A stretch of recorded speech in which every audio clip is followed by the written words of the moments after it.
और शुरुआत इस वक्त की बड़ी खबर से करेंगे। आपको बता दें कि शिमला से बड़ी खबर आ रही है, जहां भाजपा कोर ग्रुप की बैठक होगी। 12 जून को यह बैठक होगी। जेपी नड्डा, प्रेम कुमार धूमल और नेता प्रतिपक्ष रहेंगे मौजूद।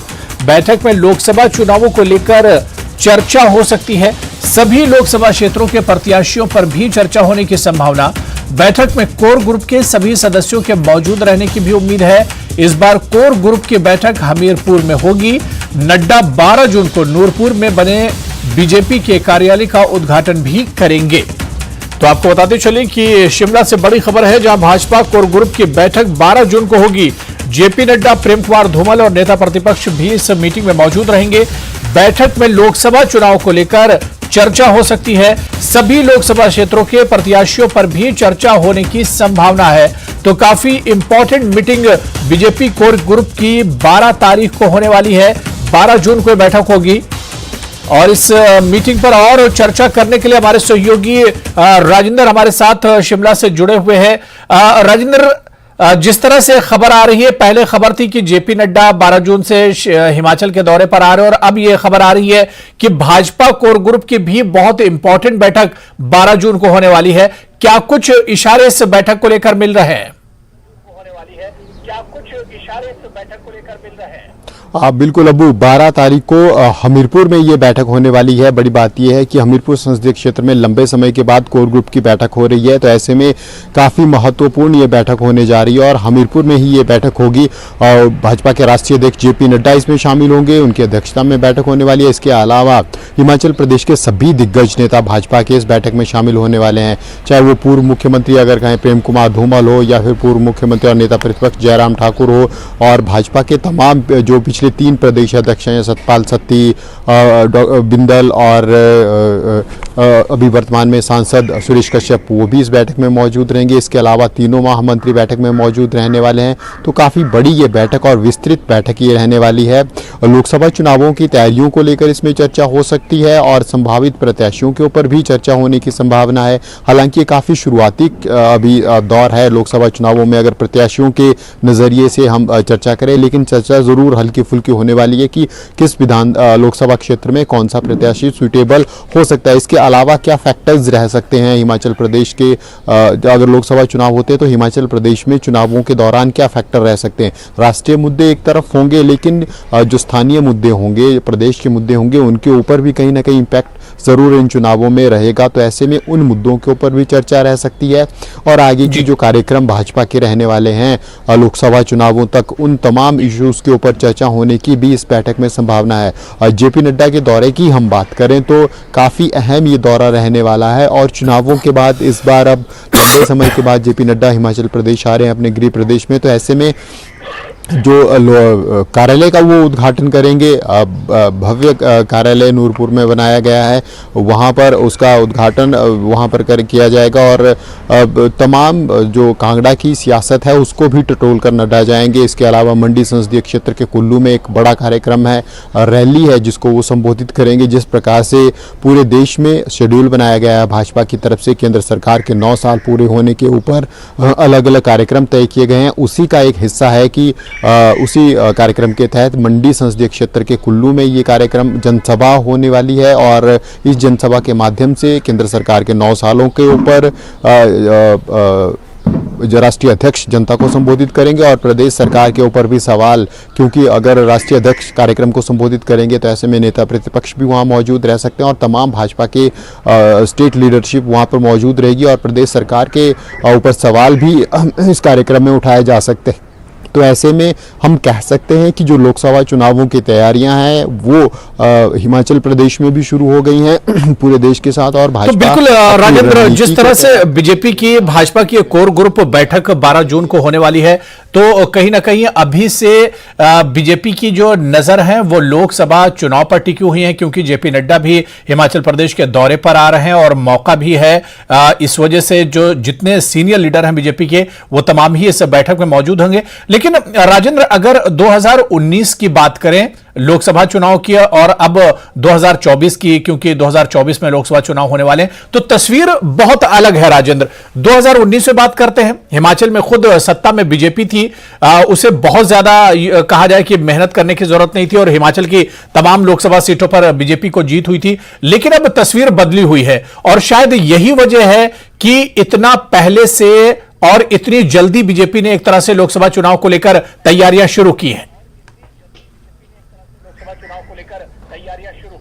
बिल्कुल अबू, बिल्कुल सही कहा आपने, क्योंकि परिस्थितियां बिल्कुल विपरीत हैं, हम कह सकते हैं। जब 2019 में लोकसभा चुनाव हुए थे तो भाजपा लगातार चुनाव जीत रही थी पूरे देश के साथ, हिमाचल प्रदेश में भी लगातार चुनाव जीते थे और उससे कुछ एक वर्ष पहले ही जब 2017 के अंत में चुनाव हुए थे तो वो भाजपा ने जीते थे, विधानसभा चुनाव बड़ी जीत उनमें दर्ज की थी। उसके बाद उपचुनाव जीते थे भाजपा ने, जो जब संसदीय चुनाव हुए थे उसके बाद उपचुनाव हिमाचल प्रदेश में हुए थे। धर्मशाला और प्रसाद नाहन जो सांसद बने थे दोनों, किशन कपूर और सुरेश कश्यप, तो वो भी भाजपा ने जीते थे। लेकिन अब पिछले कुछ समय से अगर हम नज़र दौड़ाएं तो भाजपा लगातार चुनाव हार रही है, चाहे वो फिर मंडी संसदीय क्षेत्र का चुनाव हो या फिर दो उपचुनाव जो हुए हैं जुब्बल कोटखाई और सुजानपुर में, फतेहपुर में, वो चुनाव भाजपा ने हारे हैं। इसके अलावा नगर निगम के चुनाव हुए थे, पालमपुर, सोलन, मंडी, तो इनमें से केवल मंडी, धर्मशाला, सिर्फ मंडी का नगर निगम चुनाव था जो भाजपा स्पष्ट तौर पर जीत पाई थी। इसके अलावा उसके बाद फिर जितने भी चुनाव हुए वो तमाम चुनाव लगातार भाजपा हारती आ रही है। नगर निगम शिमला के चुनावों तक का अगर जिक्र करें, विधानसभा चुनाव और नगर निगम शिमला के चुनाव, तो ऐसे में परिस्थितियां विपरीत हैं। राज्य में कांग्रेस की सरकार स्थापित है, इसके अलावा लगातार भाजपा चुनाव हार रही है। हाल ही में संगठन में परिवर्तन किया गया है, डॉक्टर राजीव बिंदल को प्रदेश अध्यक्ष बनाया गया है, तो तमाम इश्यूज हैं जिनके ऊपर, और एक जो सिटिंग आपके एमपी हैं उनके खिलाफ भी कुछ लोगों का रोष रहता है। सत्ता में जब कोई भी लोग रहते हैं तो उनके खिलाफ भी एक हल्की सी एंटी इनकम्बेंसी रहती है। हालांकि भाजपा वर्तमान प्रदेश सरकार के ऊपर आरोप लगाकर उस एंटी इनकम्बेंसी को खत्म करने की कोशिश भी करेगी, जैसा कि राजनीतिक दल करते हैं। तो ऐसे में क्या बहुत सी चीज़ें ऐसी हैं जो विपरीत हो चुकी हैं भाजपा के, लेकिन अब क्या सेंटर के इश्यूज इतने स्ट्रांग हो जाएंगे? प्रधानमंत्री नरेंद्र मोदी की लहर जिस प्रकार 2019 में चली थी, उससे पहले वाले चुनावों में 2014 में चली थी, क्या इस बार भी वो फैक्टर रहेंगे जो तमाम लोकसभा चुनावों में रहे हैं? अब ये देखने वाली बातें होंगी कि जब चुनाव आते आते राजनीतिक माहौल किस दिशा में जाता है, कौन से इश्यूज हावी रहते हैं, कौन सा राजनीतिक दल एकजुट होकर रहता है। क्योंकि ये बड़ा, अभी हम विधानसभा चुनावों का अगर जिक्र करें तो हमीरपुर संसदीय क्षेत्र को अगर ले लें तो अधिकतम सीटें भाजपा ने वहां पर हारी हैं, चाहे वो हमीरपुर जिला की बात हो, ऊना जिला की बात हो, तो बिल्कुल बहुत इंपॉर्टेंट राजेंद्र एक तरह से बैठक होगी, जिस तरह से आपने तमाम डिटेल में तमाम चीजें बताई हैं। बहुत बहुत शुक्रिया राजेंद्र हमारे साथ जुड़ने के लिए, इस खबर पर और जानकारी देने के लिए। तो बीजेपी की 12 जून को कोर कमेटी की बैठक होगी जिसमें खुद जेपी नड्डा भी मौजूद रहेंगे। उधर हिमाचल पथ परिवहन निगम द्वारा 2 इलेक्ट्रिक बसें शुरुआती तौर पर केलांग डिपो में शामिल की गई हैं और जल्द ही और बसों को भी शामिल कर इलेक्ट्रिक बसों के बेड़े में इजाफा किया जाएगा। हिमाचल पथ परिवहन निगम केलांग के बस अड्डे में 14 लाख की धनराशि से निर्मित इलेक्ट्रिक बस चार्जिंग स्टेशन का विधिवत लोकार्पण करने के उपरांत जिला लाहौल स्पीति के विधायक रवि ठाकुर ने पथ परिवहन निगम के कर्मियों को संबोधित करते हुए कहा कि जनजातीय जिला लाहौल स्पीति की कठिन भौगोलिक परिस्थितियों और भीषण सर्दी के मौसम में भी बसों के परिचालन को बखूबी निभाकर कर्मचारियों ने समूचे प्रदेश में एक मिसाल कायम की है, जिसके लिए वो बधाई के पात्र हैं। क्षेत्रीय प्रबंधक आंशित शर्मा ने विधायक रवि ठाकुर और उपायुक्त राहुल कुमार का खतक टोपी पहनाकर स्वागत किया।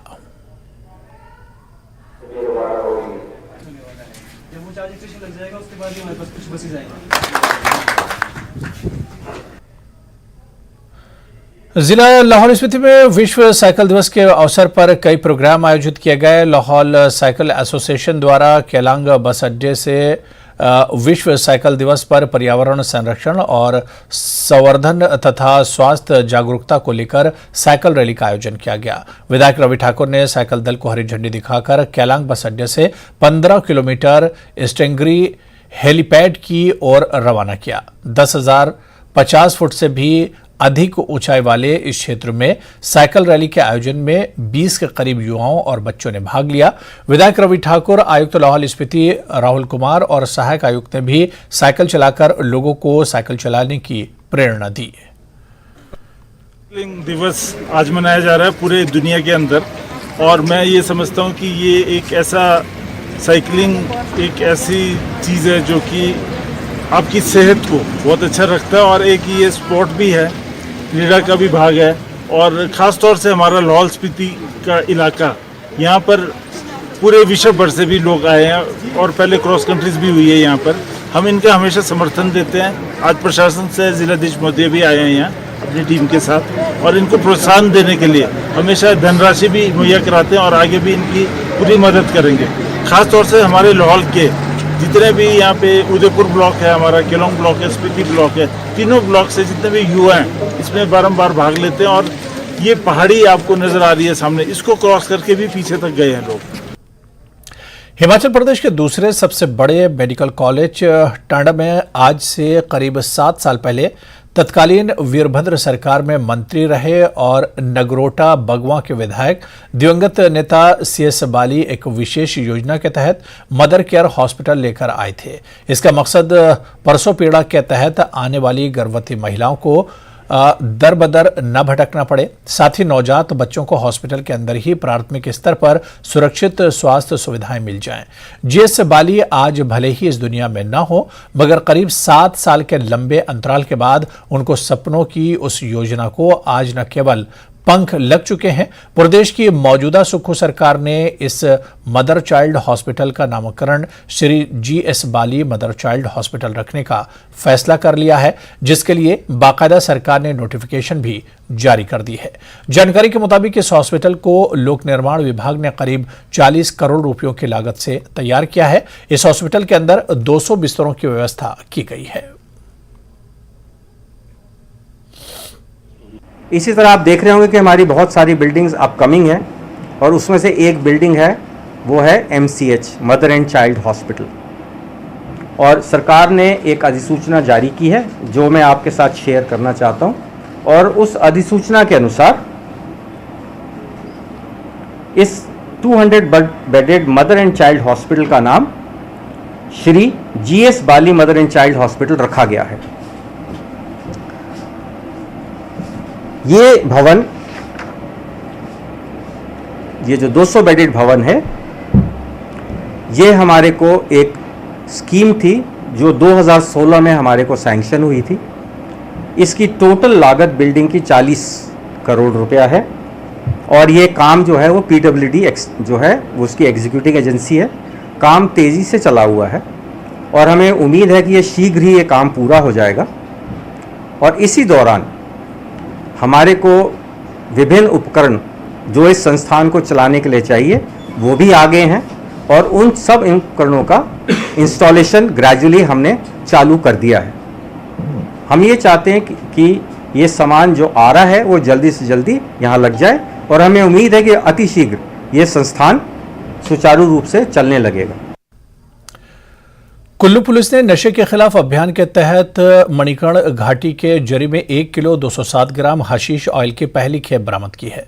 गश्त के दौरान पुलिस टीम ने पंच बहादुर पुत्र मंगले बहादुर निवासी नेपाल के कब्जे से 1 किलो 207 ग्राम हशीश ऑयल बरामद की है। पुलिस ने आरोपी के खिलाफ NDPS एक्ट के धारा 20 के तहत मामला दर्ज कर गिरफ्तार किया है। पुलिस ने नशा तस्कर को कोर्ट में पेश किया, जहां इसे कोर्ट ने आरोपी को 6 जून तक पुलिस रिमांड पर भेजा है। पिछले कल दोपहर बाद जो है एक SIU की टीम जो है बरादाल के नज़दीक मौजूद थी, और जब वे गश्त पे थे तो गश्त के दौरान उन्हें एक नेपाली व्यक्ति पे शक हुआ, और शक होने पर गांव जो है उस इलाका के प्रतिष्ठित व्यक्तियों की को शामिल करके उसके बैग की तलाशी ली गई। तो बैग की तलाशी पर उसके पास 1 किलो 207 ग्राम जो है हशीश ऑयल बरामद हुआ है, और जिस व्यक्ति से ये हशीश ऑयल बरामद हुआ है उसका नाम जो है वो नेपाली है और उसका नाम पंच बहादुर है। उसे उस वक्त गिरफ्तार करके जो आज कोर्ट में पेश किया गया था। कोर्ट माननीय अदालत ने इसका 6 जून तक जो है पुलिस रिमांड प्रदान किया है। इस रिमांड के दौरान हम कोशिश करेंगे ये पता करने की कि ये हशीश ऑयल उसने कहाँ से प्राप्त किया था और इसे कहाँ बेचना चाह रहा था। चलिए यहां पर रुकेंगे फिलहाल छोटे से ब्रेक के लिए।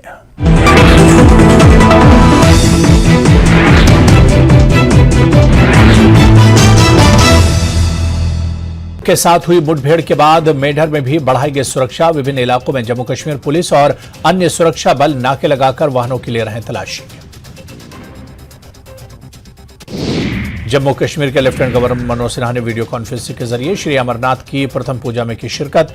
सालाना अमरनाथ यात्रा 1 जुलाई से होगी शुरू। श्रद्धालुओं में खुशी की लहर। अमरनाथ यात्रा 1 जुलाई से हो रही है शुरू। अमरनाथ यात्रा के पवित्र गुफा की ताजा तस्वीरें न्यूज 18 के पास। यात्रा को लेकर इंतजामिया कर रहा है तमाम तैयारियां। बीआरओ के डीजी ने की अमरनाथ यात्रा के हवाले से प्रेस कॉन्फ्रेंस। कहा 15 जून तक यात्रा ट्रैक को बहाल करने का काम हो जाएगा पूरा। 1 जुलाई से यात्रा का होगा आगाज। राजौरी में मूसलाधार बारिश से गिरे मिट्टी के तोदे। लैंडस्लाइडिंग से 3 मकानों को पहुंचा नुकसान। एक खानदान के 3 अफराद हुए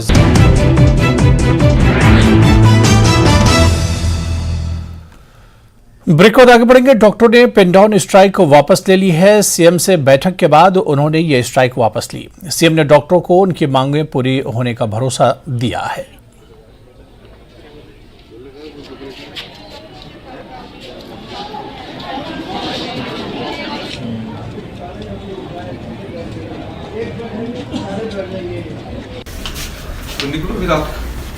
कोई प्रॉब्लम नहीं।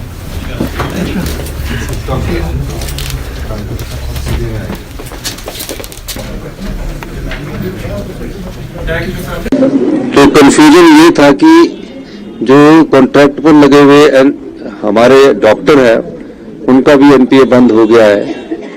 तो हमने वो स्पष्टीकरण दिया कि जो कॉन्ट्रैक्ट पर लगे हुए डॉक्टर है उनका कोई एनपीए बंद नहीं हुआ है। फिर हमने पूछा कि आपने स्ट्राइक क्यों की। तो स्ट्राइक करने वाले जो डॉक्टर थे उन सबको एनपीए मिल रहा था। तो उनकी कुछ मांगे थी।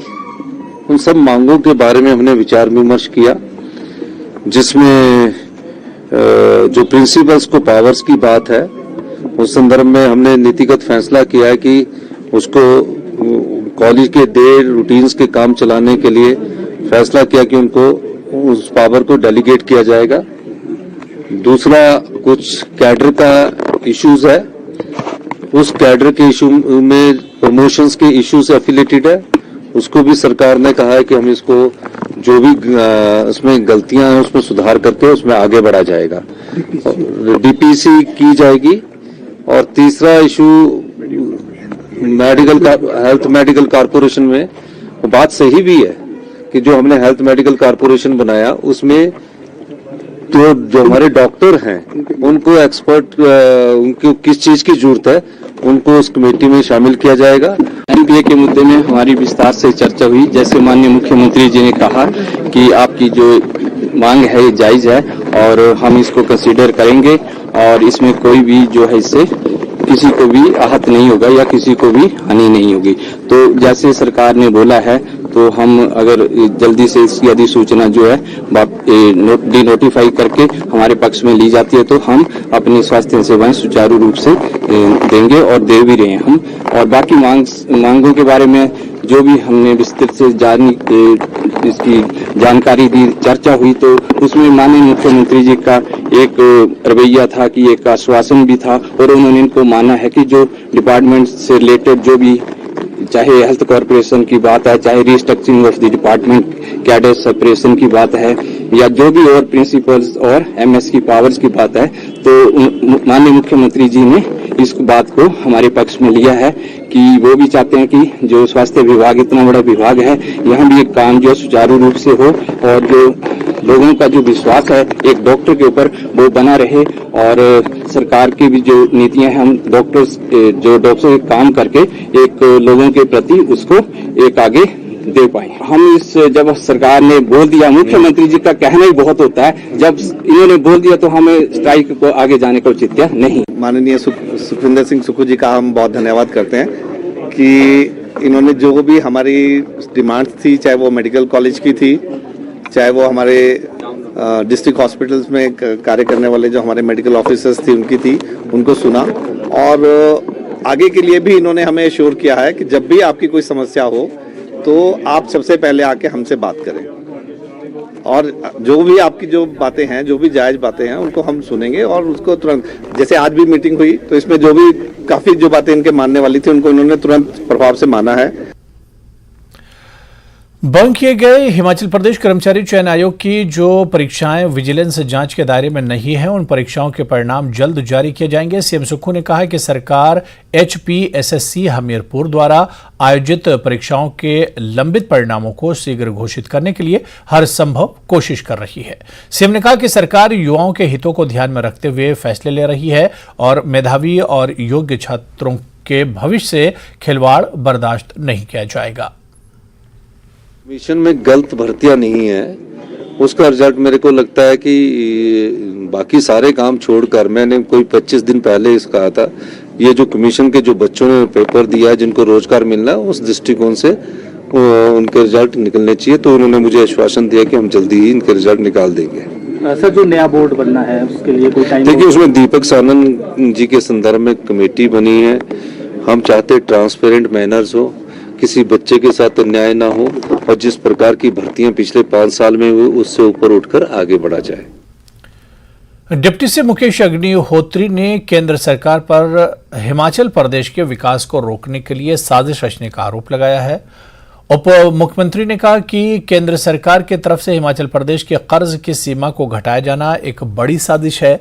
उन्होंने कहा कि इस साजिश में हिमाचल भाजपा के कुछ नेता भी शामिल हैं जो बार बार दिल्ली जाकर हिमाचल प्रदेश के सरकार के विकास कार्यों को रोकने का प्रयास कर रहे हैं।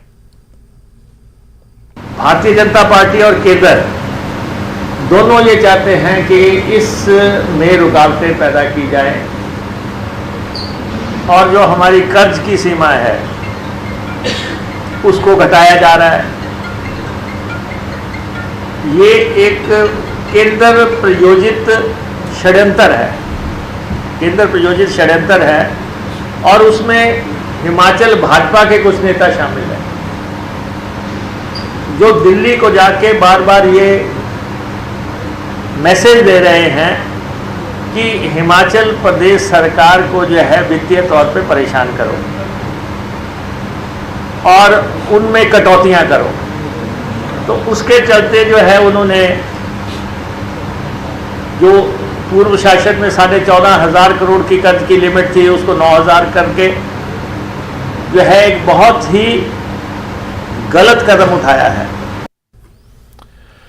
पूर्व सरकार के समय में परियोजनाओं के लिए जो MOU हुए थे उनमें से अधिकतर पर काम शुरू नहीं हो पाए हैं। प्रदेश में 31,000 करोड़ रुपए की 79 ऐसी औद्योगिक परियोजनाएं हैं जो केवल फाइलों में ही हैं। इसको लेकर उद्योग मंत्री ने कहा कि राज्य सरकार अब इन लंबित प्रोजेक्ट की समीक्षा करेगी। सीएम ने आदेश दिए हैं कि 50 करोड़ रुपए से ऊपर की सभी परियोजनाओं की समीक्षा की जाएगी और अगले हफ्ते इसको लेकर बैठक की जाएगी जिसमें पता लगाया जाएगा कि आखिर किस वजह से प्रोजेक्ट फाइलों से आगे नहीं बढ़ पाए। हमारा जो फोकस है वो हिमाचल प्रदेश में इन्वेस्टर आए, ये हमारा सबसे बड़ा फोकस है और हम एक वर्किंग प्लान बना रहे हैं जिसके तहत हम जो है उद्योगपतियों को आकर्षित करें। अब हम ये भी देख रहे हैं कि बहुत सारे जो प्रोजेक्ट्स हैं उन्होंने केवल MOU साइन किया और MOU साइन करने के बाद उसमें कोई ज़्यादा प्रगति नहीं हुई है। ऐसे मुख्यमंत्री जी ने वे आदेश दिए हैं कि हम जल्द ही इसी हफ्ते में हम एक जो पुराने प्रोजेक्ट्स हैं उनको मुख्यमंत्री जी मॉनिटर करेंगे, जिसमें हमने देखा है कि जो प्रोजेक्ट्स जो हैं वो प्रोजेक्ट जो 100 करोड़ से ऊपर के प्रोजेक्ट्स हैं 50 करोड़ से ऊपर के जो प्रोजेक्ट्स हैं वो उनकी मॉनिटरिंग की जाएगी, जिसमें से 46 प्रोजेक्ट इंडस्ट्री डिपार्टमेंट के हैं, 20 प्रोजेक्ट जो हैं वो पावर के हैं और 13 प्रोजेक्ट जो है हमारे टूरिज्म के हैं। वो हम मॉनिटर कर रहे हैं और हम ये जानना चाह रहे हैं कि ये प्रोजेक्ट किस स्टेज पे रुके हुए हैं, क्यों रुके हुए हैं और किस किस विभाग में इनके एनओसीज या इनके जो क्वेरीज हैं वो अभी तक हल नहीं हुए हैं। इसकी मीटिंग जल्दी इस हफ्ते के लास्ट में मुख्यमंत्री जी से टाइम मोस्ट प्रॉब्ली 7-8 को हम जो है कर रहे हैं। तो इस बुलेटिन में अभी फिलहाल इतना ही। मजीद अपडेट खबरें देखने के लिए आप बने रहिए न्यूज़ 18 JKLH के साथ। नमस्कार।